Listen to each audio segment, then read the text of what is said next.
This show is produced by the Hartman Media Company. For more information and links to all our great podcasts, visit hartmanmedia.com. Welcome to the American Monetary Association's podcast, where we explore how monetary policy impacts the real lives of real people and the action steps necessary to preserve wealth and enhance one's lifestyle. It's my pleasure to welcome R. Christopher Whalen. He is chairman of Whalen Global Advisors, LLC, and works as a consultant and analyst focused on financial services, mortgage finance, and related technology companies. Christopher edits the Institutional Risk Analyst. He's author of several books, including the best-selling Inflated, How Money and Debt Built the American Dream. Chris, welcome. How are you? I'm doing great. Greetings from New York City. Yes, the epicenter of a lot of the stuff that's going on now. And, you know, since you are in New York City, we've been talking a lot on the show about this mass migration that I think I was predicting it before anybody, at least anybody in the real estate space, out of cities. Are you finding that to be true? It's just beginning, really, but are a lot of people talking about that? Certainly, I know a lot of people are in the Hamptons and such and the outlying areas. Any thoughts on that? I think there were different waves. When the city shut down and all the hospitality and, restaurants and entertainment and fine arts, all those industries were shuttered. So all those kids, many of them, had to go home and live with mom and dad because they don't have a job. We're very big supporters of American Ballet Theater. They're not going to have a season this year. Right. Those kids aren't working. They all had to go home.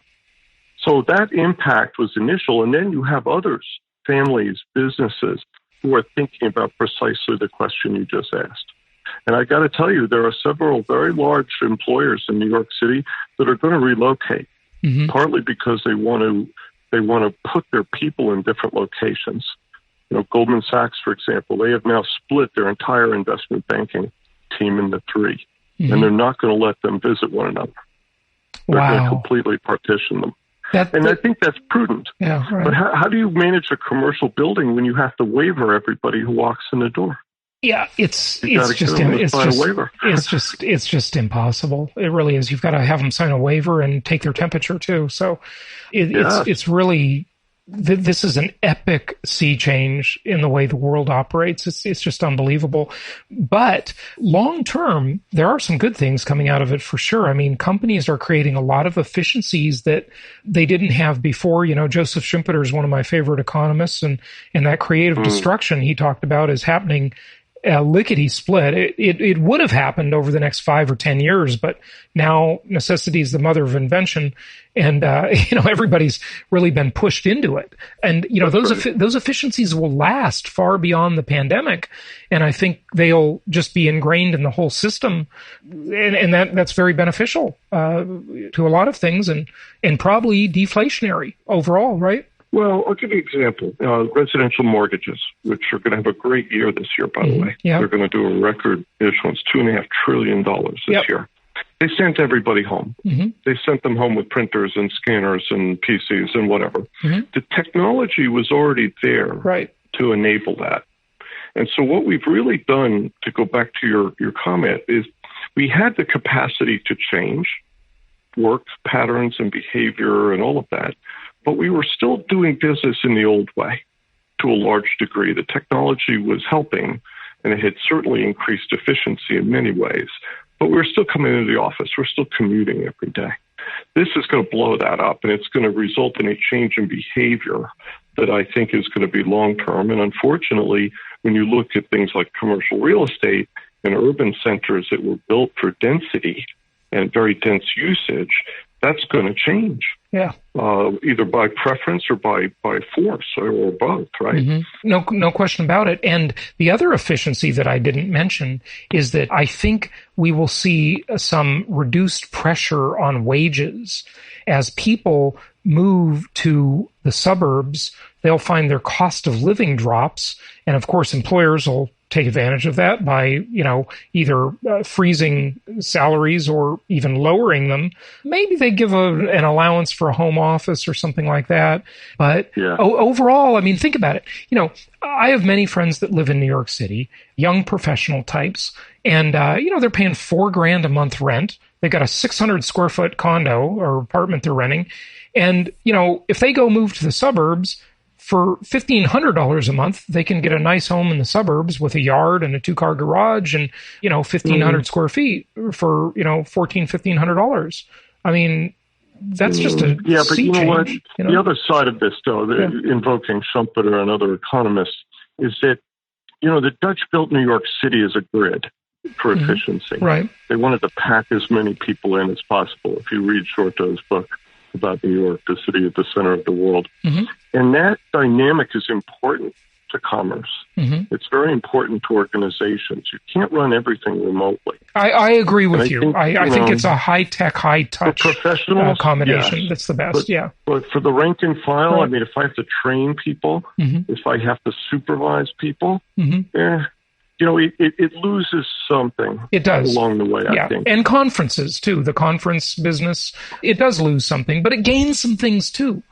So, yes. It's a mixed bag. Much better quality of life if you have a family and you don't have to commute every day. Right. I think what you'll see, by the way, is they're going to rotate people in and out of offices. They're going to give them the choice to come in when they have to. I work on a trading floor with some of my colleagues, so we're spaced out. That's fine. Yep. Do I have to be there every day? No, definitely not. Yeah, right. And I think that's what's going to happen because of liability. How can employers and buildings and cities deal with that aspect of this? They really can't. I've really been puzzled about that one. And you mentioned, you come into the Goldman Sachs building in New York City, right? And you got to sign a waiver. I mean, are you kidding me? But, I don't know how trial lawyers could even substantiate liability for catching coronavirus. I mean, how can you prove where you got it or didn't get it? That just seems impossible to me. Well, fortunately, the courts are closed, so we don't have to worry about that. Right. Well, they're reopening, but I know. I think that kind of thing. You can't attribute liability to. How do you know you got it at the office building versus the grocery store versus from your spouse or your significant other? I mean, that's impossible. Anyway, that's all interesting, but your book is super interesting. And I know you've got a few books, but I'd like to ask you a little bit about Inflated, How Money and Debt Built the American Dream. This is a fascinating topic because what I love about your book is you really look back into a longer historical perspective. The Bank of the United States, free banking and private money. Many people don't really even think about it, but before a little over 100 years ago, we had some other versions of central banks, right? Tell us about that history and how Lincoln was a money printer and then bring us up to the robber barons and the Gilded Age. I was watching a really interesting little documentary about Andrew Carnegie last night, so this is fascinating. Well, when Abraham Lincoln took office, the U.S. government was broke. The soldiers were headed home because they only served for a set period of time. So he had to figure out a way to finance the war. And one of the ways he did this was by creating a new class of banks, national banks, that could compete with the state-chartered banks around the country, which were really the powers at the time. And they did not support the war, by the way.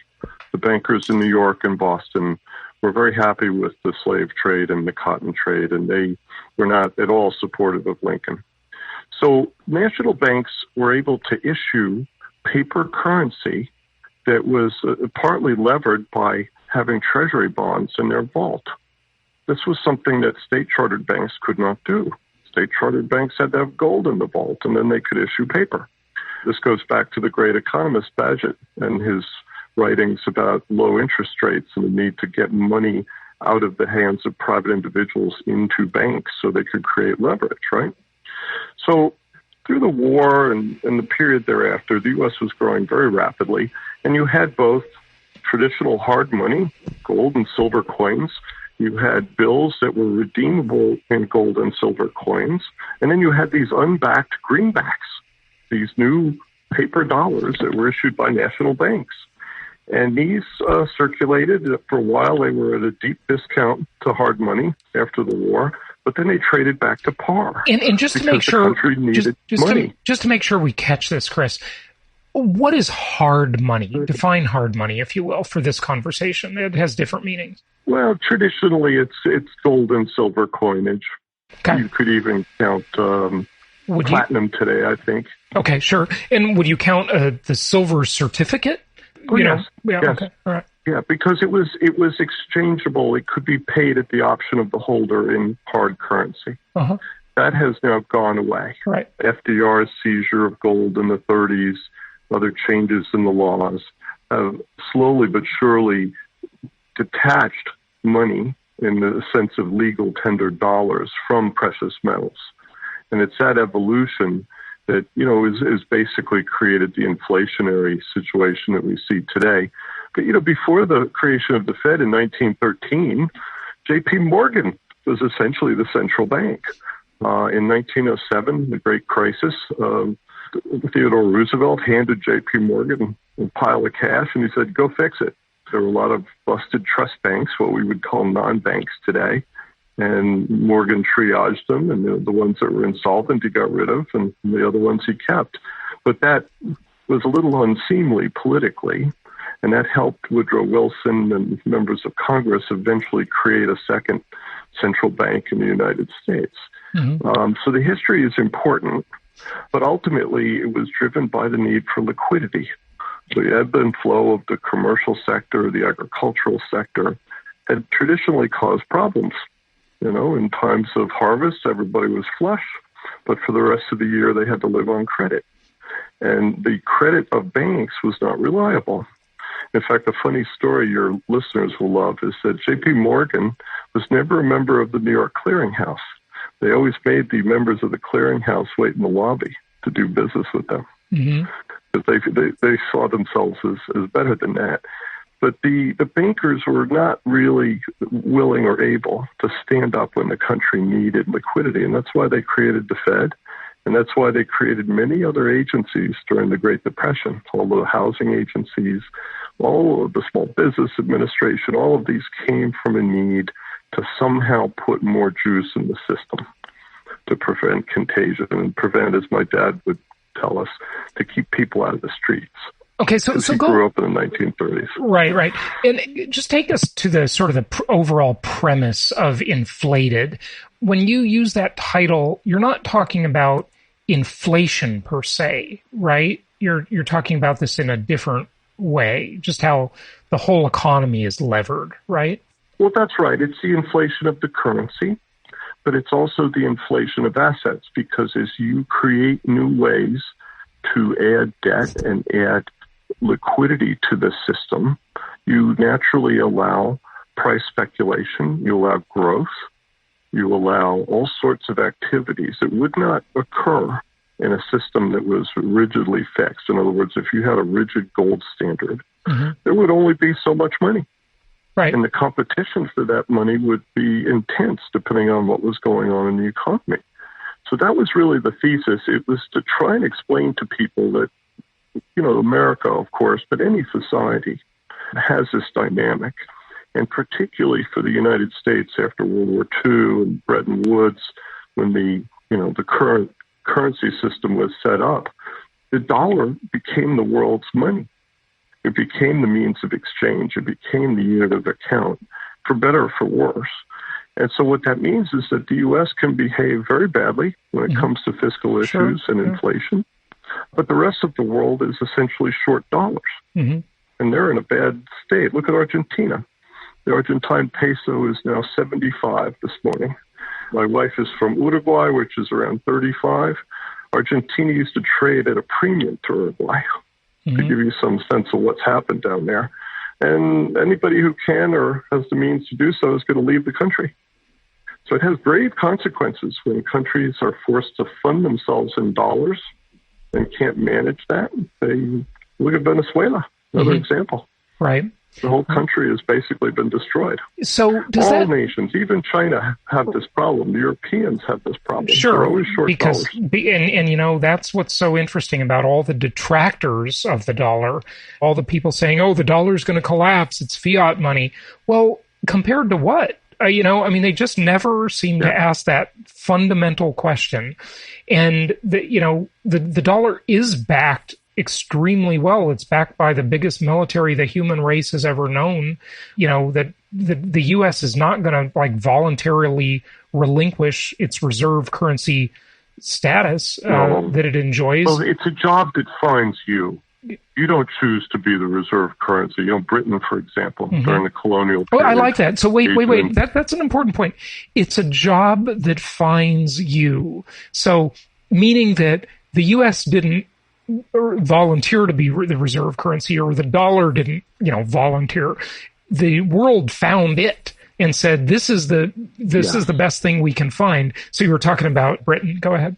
Well, the rest of the world was bust after the war. Mm-hmm. The most European countries, they were in horrible straits. And you're talking World War II, of course. That's right. Yeah. And I think to some degree after Korea, but really World War II. And we spent the money, we lent the money, we forgave money to get the world back on its feet. And those countries, in turn, traded with us, and they accepted the dollar as the means of exchange. So was the Marshall Plan really? The dollar's big. Was the Marshall Plan really like a great business plan to create the almighty dollar reserve currency? That's interesting. It was, but they didn't see it that way at the time. I don't think Americans in that era realized what they had happened upon. Right. I don't think they kind of knew that they had taken over for the British after World War I. The Brits were broke. And they handed us the ball and said, here, you're now the world power. But it was only after World War II, when we did rebuild Europe and we did rebuild much of Asia, that we took that role. And as I say, it evolved over time. It wasn't automatic. But today, the dollar is the only currency that's big enough to support global trade. Right. You can't do it in euros or yen, and those are the only two alternatives. The ruble, no. The Chinese currency, absolutely not. So, we are the de facto means of exchange and unit of account for the world. Are we a store of value? It depends. It really depends on the perspective, but I would say no. I think the dollar is the default means of exchange, unit of account for global trade, global investing. Yeah, very interesting. Very interesting. Where are we now, and what can we expect in the future?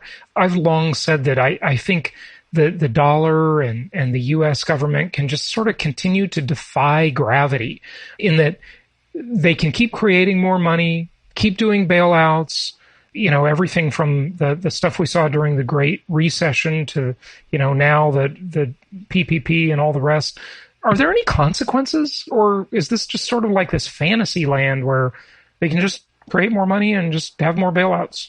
I think the first consequence is that we do have real inflation.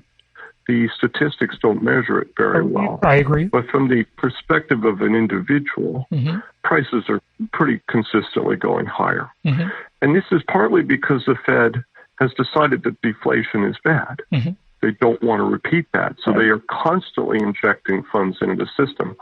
Now, since Ben Bernanke and Janet Yellen were on the Federal Reserve Board, we've adopted this thing called quantitative easing, when they basically buy bonds from the banks and thereby inject cash into the system.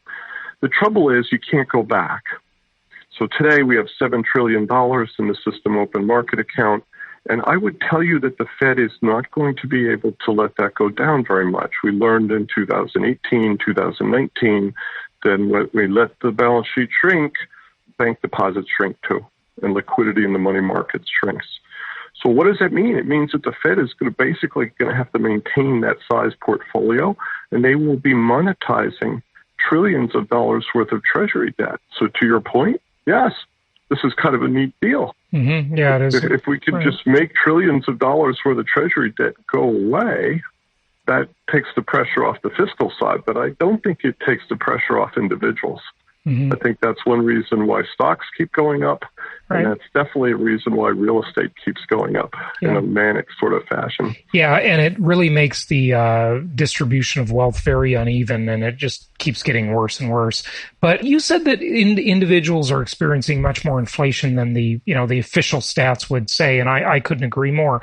Any idea what that real inflation rate is? I mean, John Williams from Shadow Stats has been on the show before, and I know that he keeps track of that. It varies from person to person, of course, but just thought I'd throw the question out there for you.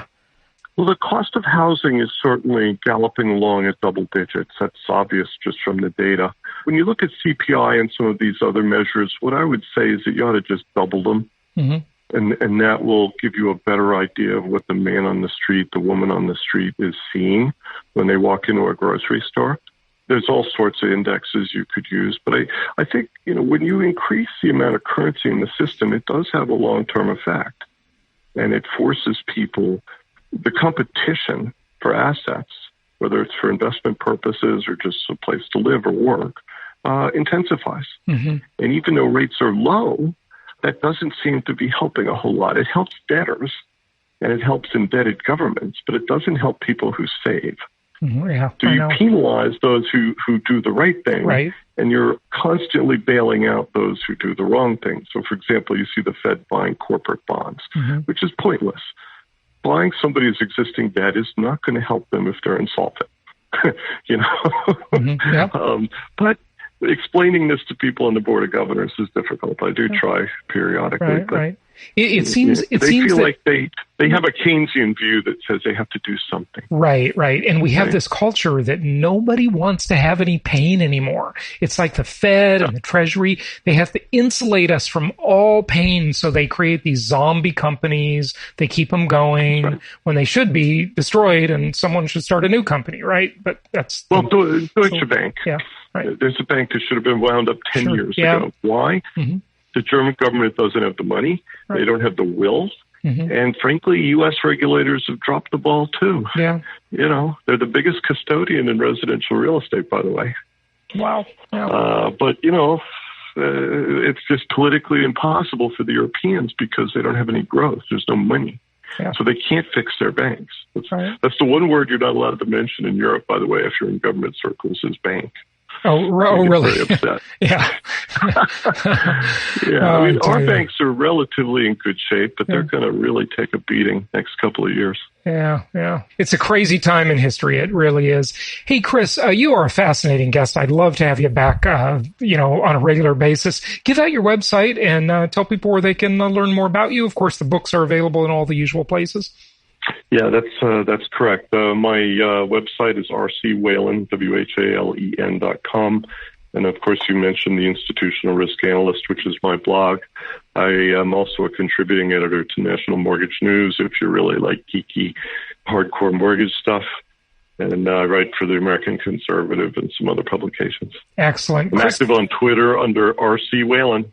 Excellent. Come join us. We have lots of fun. Excellent. Christopher Whalen, thanks so much for joining us. Thank you very much.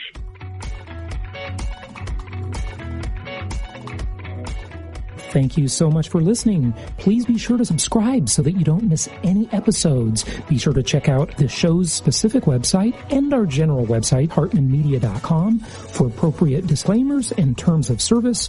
Remember that guest opinions are their own, and if you require specific legal or tax advice or advice in any other specialized area, please consult an appropriate professional. And we also very much appreciate you reviewing the show. Please go to iTunes or Stitcher Radio or whatever platform you're using and write a review for the show. We would very much appreciate that. And be sure to make it official and subscribe so you do not miss any episodes. We look forward to seeing you on the next episode.